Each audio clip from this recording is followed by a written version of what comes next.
that you were around. Did you lose something the last time you were here? You'll never find it now. It's buried deep with your identity. So stand aside and let the next one pass. Don't let the door kick you in the ass.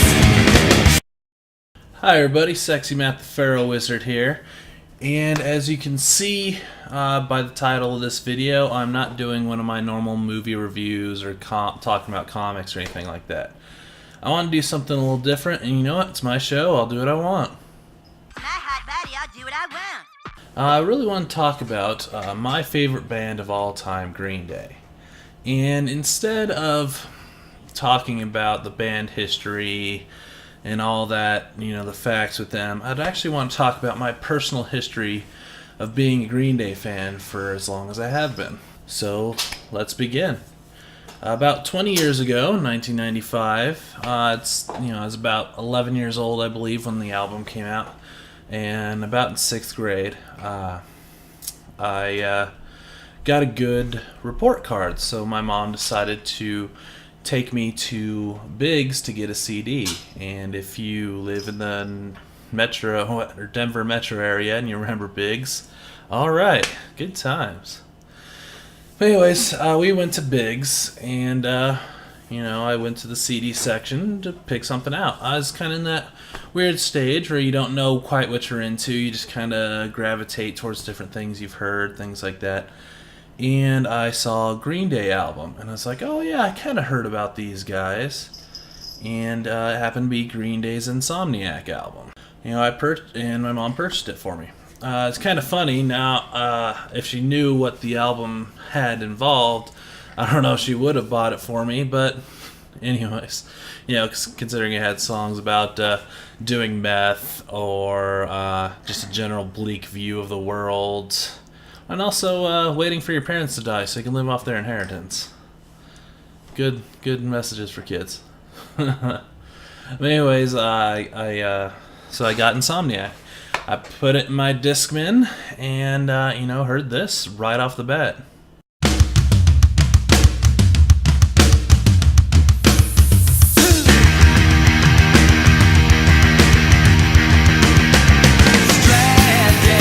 Friggin' blew my mind.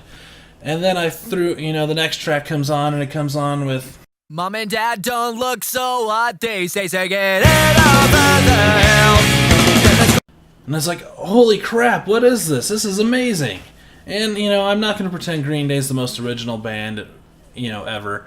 And a lot of their stuff is derivative of a lot of, early punk and The Who, even some kind of Beatles stuff mixed in.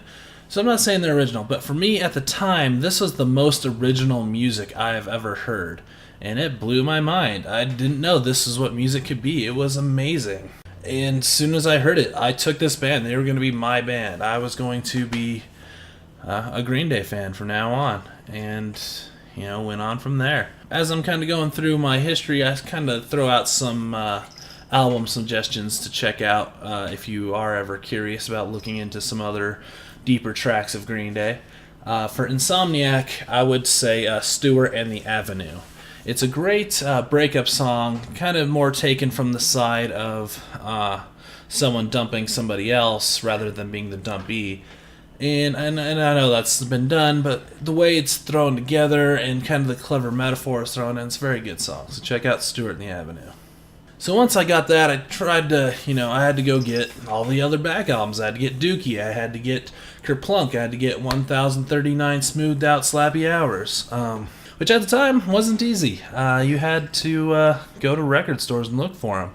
This is 1995. You couldn't go to Amazon and just order it. You couldn't download it from iTunes. You had to go out and find it. It's kind of, a big part of becoming a fan of a band is you had to put some work into it. So a few years later, they came out with Nimrod in 1997. And this was a big deal for me because this is the first time they came out with a new album since I became a Green Day fan. And I remember seeing the video on MTV for Hitchin' a Ride back when they used to play videos. And, getting super pumped up, like, yeah, they're back, this is going to be awesome. And also at the time, a lot of people assumed they broke up, because again, no internet, there really wasn't connecting. I mean, there was internet, I wouldn't say no internet. The internet wasn't very big, so there wasn't a lot of people connecting and talking about things. So, if you don't hear from a band, you just assume they break up. And to bring up a thing I'll be talking about a lot is the fact when Green Day pops up and they're big, everybody loves them, and then they want to forget about them. It is a constant thing they've had to battle with. And I think that's why a lot of people thought they broke up too, is, when Dookie hit and you had Longview, everybody loved them. And then, Insomniac, and then everyone's kind of wants to forget about them again. They just kind of want to push them back down. So, Nimrod hit, and a lot of people just forgot they were even around. And for me, it's super exciting just to have a new album for the first time. And another thing I do have to talk about with Nimrod would be Good Riddance, Time of Your Life. Obviously, their biggest hit at the time, even bigger than any other song they've had. It was played, at the end of Seinfeld, and, graduations and proms and whatnot. And it's kind of funny with this song, because although it does work for graduations, I don't think it works the way people think it does. The song is called Good Riddance, Time of Your Life. And it's really a bitter song. It's basically, you can take it two ways. It can be either, I hope you had the time of your life with me because you're an asshole. I never want to see you again. Or it can be taken as, I hope you had the time of your life right now because you're an asshole and the rest of your life is going to suck. And, just kind of being a really bitter song. And it's kind of funny. Everyone kind of is like, didn't pay attention to that. For Nimrod, my song suggestion would be Nice Guys Finish Last. It's a real clever song, kind of showing their sense of humor, showing, taking a lot of these phrases and sayings that you tell people and kind of flipping them on their ear and, kind of being, kind of saying you can't cheer somebody up with just, cliches. And I kind of took this song as, my anthem for most of my high school years. And also, probably my favorite Green Day video of all time.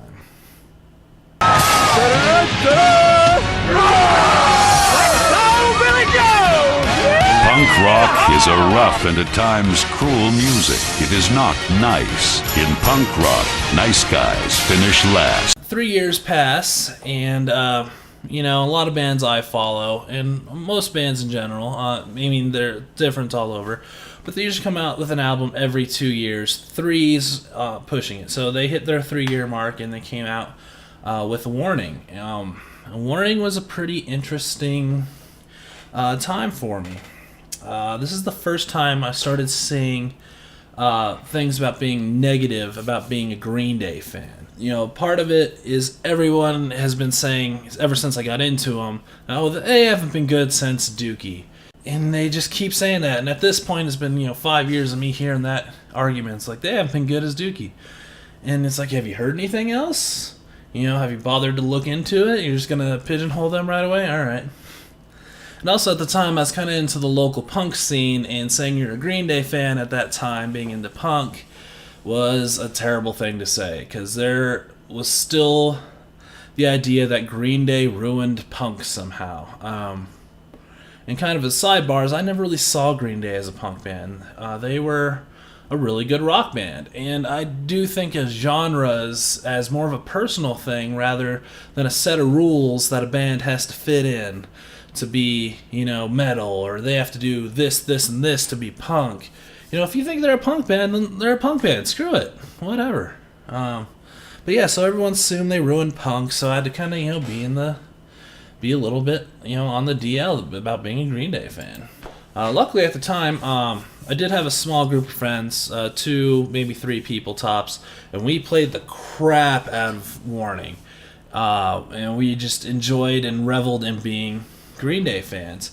And that was kind of the great thing about their single Minority that came out, was not only is it a great song about being proud of who you are and about being your minority and being proud of that, in that case being a better type of empowerment song than Born This Way, if you ask me. But But it's also, we felt it was like a call to the fans of like, Green Day fans are the minority, and you should be proud to be a fan. And we kind of reveled in that, and we, really clicked on being the minority. We're the minority.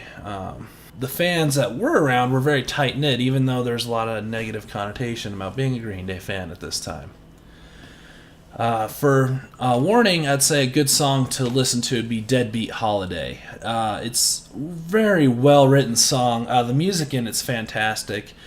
And it's, again, kind of turning a lot of, phrases into turning them on their ears and not listening to cliches. So after Warning, they hit what I like to call the retro years, and that's when they came out with their greatest hits album, International Super Hits, as well as a compilation album of all their B-sides and unreleased songs or international release songs, things that weren't on the normal albums. And I actually think that's a fantastic album, by the way. It's called Shenanigans, and it has my favorite Green Day song on it, Ha Ha, You're Dead, which is another, showing their dark sense of humor and kind of laughing at someone that died that was an asshole. Because, if you're an asshole in life, you're still an asshole in death. So they're doing that, and it became this kind of uncertainty what's going on with the band. Lots of rumors going around that Billy Joe is going to go solo. There was a whole problem with them creating an album and losing it, which I have a little bit of conspiracy theory about. They wrote and recorded this complete album called Cigarettes and Valentines. And so they're saying it was a lot like Warning and a lot of that feel. And their story goes is that it either got stolen or lost or accidentally deleted, something. It was gone. And instead of redoing this album, they decided to do something else. My theory is that they recorded this album and they just weren't feeling it. It just wasn't feeling right. So what they did is they went to the record label, which at the time record labels were still necessary, and told them, we lost this album, and kind of bought more time so they can do something new. I started seeing lots and lots of more disdain for Green Day, like, oh, they're done, that's over. Again, they haven't been good since Dookie. And, they were over. This is it. Green Day's done. And what happened next was amazing. I was a young boy that had big plans. Now I'm just another shitty old man. What did I find?